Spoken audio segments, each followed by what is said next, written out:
Ito na ang mga benepisyong pwedeng makuha ng isang PWD or person with disability sa Pilipinas na baka hindi mo pa alam.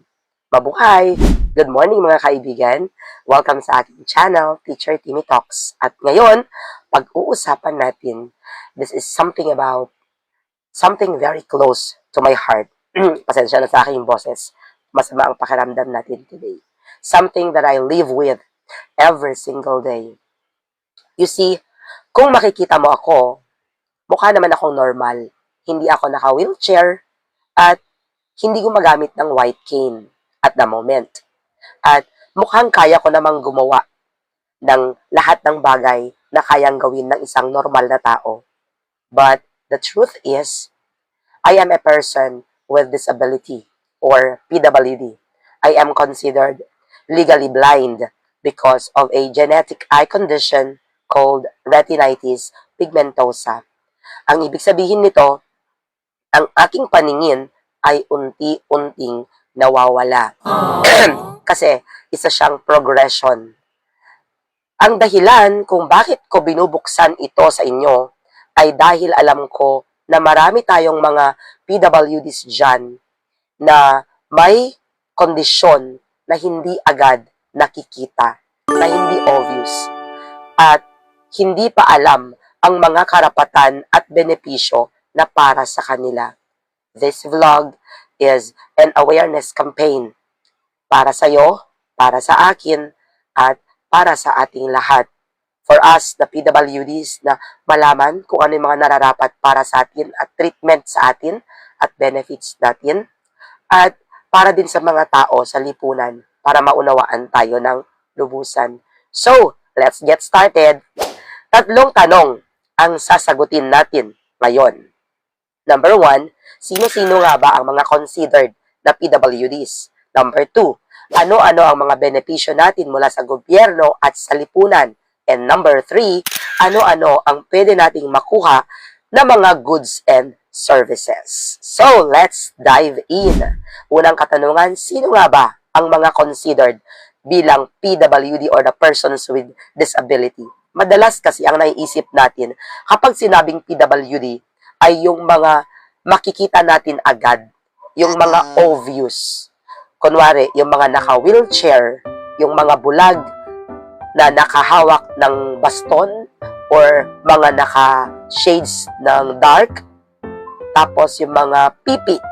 Kasi pagka kinausap mo, syempre, obviously, hindi sila magre-respond through verbal discussion. Pero, mas malawak ang sakop nito, mga kabayan.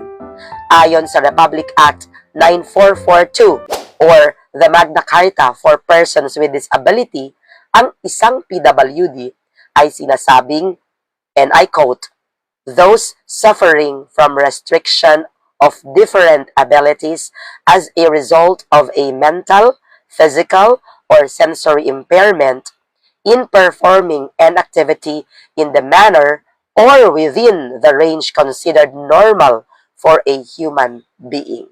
End of quote.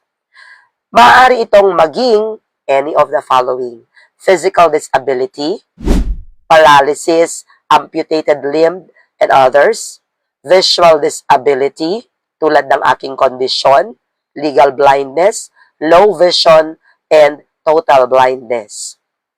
Yun sa total blindness, yun na yung mga obvious na nakikita na natin na talagang hindi na talaga makakita. Pero sa akin po kasi, I look normal. Di po ba?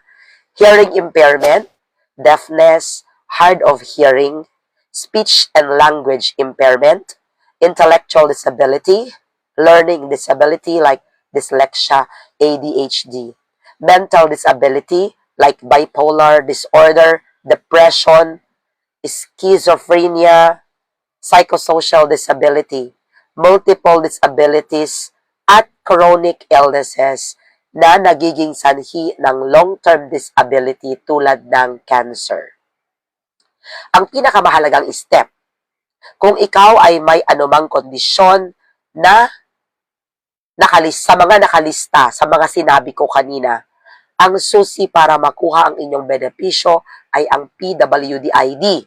Kumuha ka ng medical certificate mula sa isang government accredited doctor at dalhin ito sa city or municipal health office sa inyong lugar para mag-apply ng PWD ID. And ako po, meron po akong PWD ID because even then from Dubai, meron na po akong mga medical certificates and reports sa diagnosis ng aking sakit na na-confirm or na napabulaanan na-confirm dito sa Pilipinas pagdating ko nun, nung magme-medical, mag-a-undergo na ako ng medical para sa DepEd, kumuha ulit ako ng certification sa isang ophthalmologist that I have this condition called retinitis pigmentosa.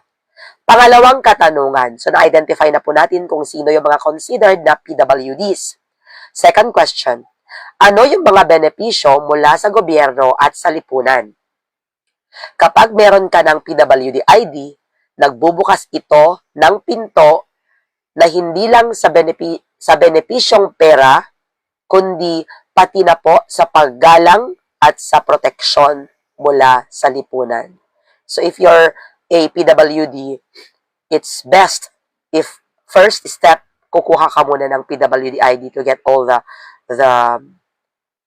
proper treatment sa'yo bilang isang PWD.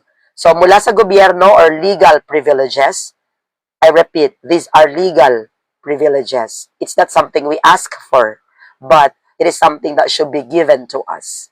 20% discount at VAT exemption. Ito ang pinakakilalang benepisyo. Makukuha mo ito sa mga restaurants at food establishments, hotels, at lodging houses. Sa medicine, kasama po ang vitamins at supplements na may prescription. Again, mga gamot, pero dapat may prescription. Medical and dental services, public transportation, katulad ng mga MRT, LRT, mga bus, jeepney, taxi, lahat po yan. Domestic air and sea travel, funeral and burial services, educational assistance, maraming scholarship programs at stipends ang inaalok ng CHED, DSWD, at iba pang ahensya para sa mga estudyanteng PWDs. Tax benefits. Ito yung napakahalaga. Ang PWD na may sariling negosyo o trabaho ay may karapatang mag-apply ng income tax exemption. Ito yung hindi ko pa na-i-apply. So, sa next content natin, gusto ko itong subukan. Kung totoo ito at applicable talaga siya at nirerespeto o ginagalang ba ito ng aming agency, the Department of Education, yung tax exemption. Ang mga parent or spouse na nag-aalaga sa PWD ay may karagdagang tax exemption na 25,000. That is annually or yearly.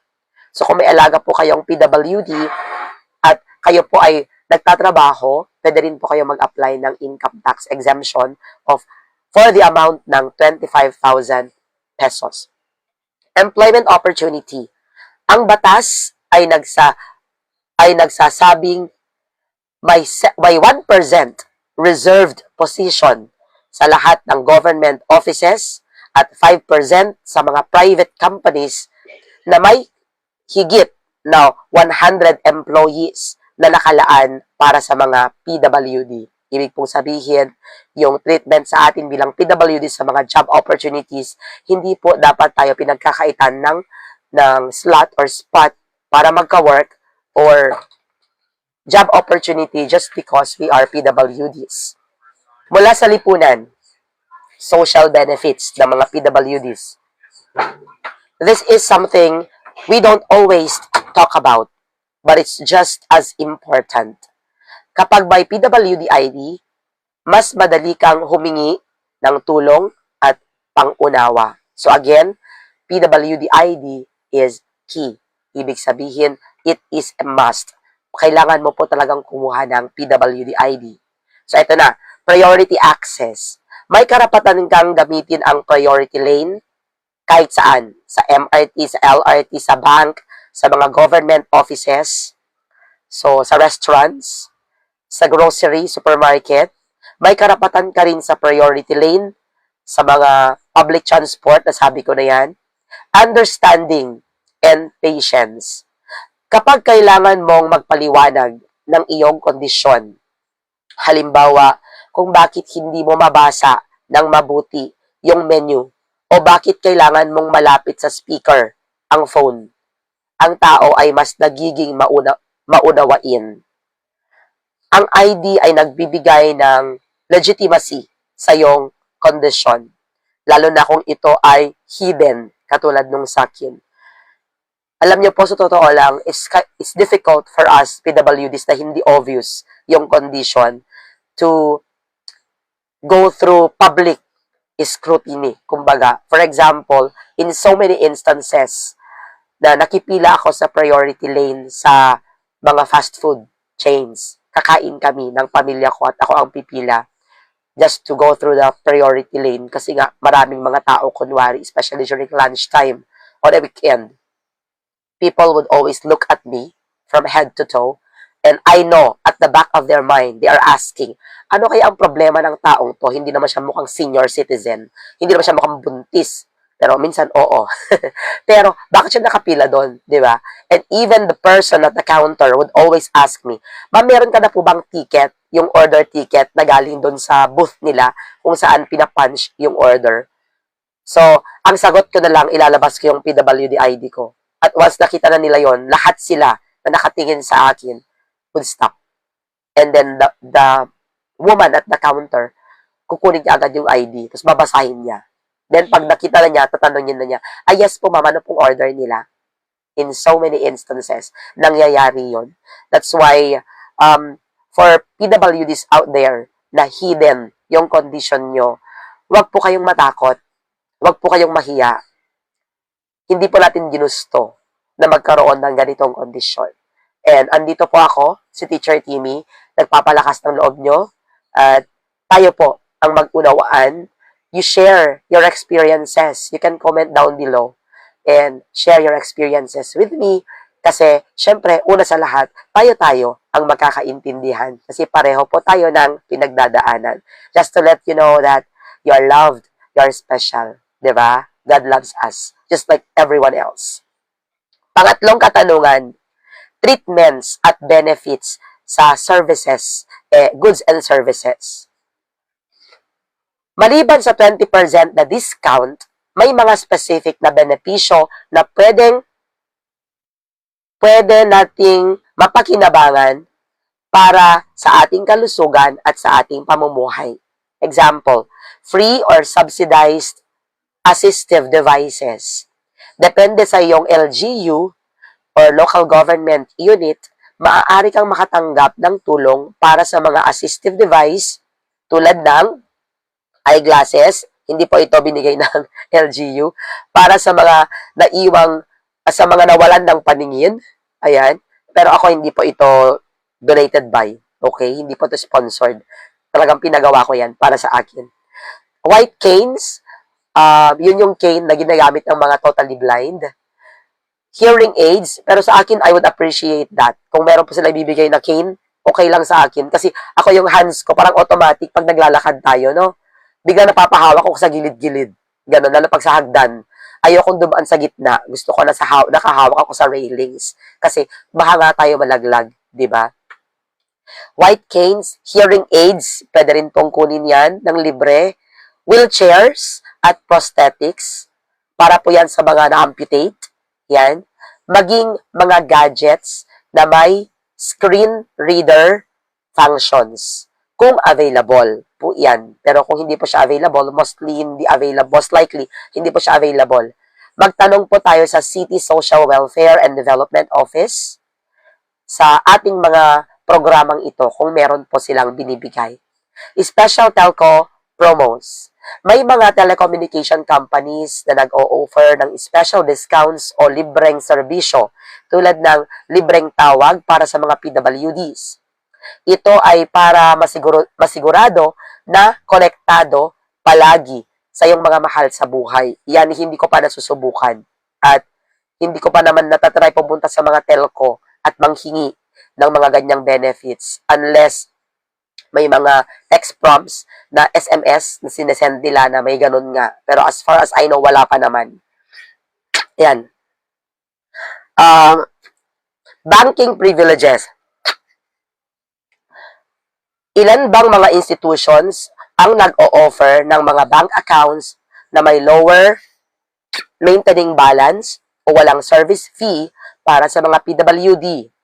Ito ay malaking tulong para sa pag-iipon. So kung meron pong ganun ang bank, before opening an account with a bank, ask nyo po sila kung meron po silang special interest rate or special maintaining balance para po sa mga PWDs na katulad natin. Ang susi ay kaalaman at action. Alam kong minsan nakakapagod magpaliwanag kasi ako po, ilang ulit na akong na-label sa school namin na maldita, suplada, hindi marunong pumansin, tapos yung nginitian mo na nga from afar, no reaction, nonchalant, yung mga ganon. Walang pakialam, ganon. So, lalo na kapag ang iyong disability ay hindi nakikita, katulad nung sa akin. And I always get that comment. And it's okay. I understand them. Tayo na lang po ang mag-adjust. Di po ba? Pero, ang mga karapatan at benepisyo na ito ay hindi biro. Ito ay para tulungan tayong mabuhay ng mas maginhawa at may dignidad. Ang iyong PWD ID ay hindi isang tanda ng kahinaan. Hindi po tayo kabilang sa sinasabing weak members of society. Hindi po ito isang kahinaan, yung pagkakaroon ng ganitong kondisyon. Ito ay isang susi at tool for empowerment. Ito ay boses natin kapag hindi natin kayang magsalita at i-express kung ano po yung kondisyon natin. Kaya, mga kabayan, kung hindi ka pa nag-a-apply ng PWD ID or sa mga kamag-anak po na may PWD, tulungan niyo po sila. Gawin nyo na po this 2026. Kung may kaibigan ka o kamag-anak na PWD, ito na ang pagkakataon na tulungan sila. Let's share this knowledge and empower each other. Kung gusto mo ng mga higit pang kaalaman, mga practical tips at life lessons na pwedeng matutunan sa ating paglalakbay, subscribe ka na sa aking channel, Teacher Timmy Talks. And together we learn, together we grow, and we thrive. Maraming salamat, kaibigan, kabayan, sa panunood sa aking vlog for today about PWDs and how to help them. This is Teacher Timmy saying happiness is a choice. Always choose to be happy. Happy weekend, everyone. Bye-bye.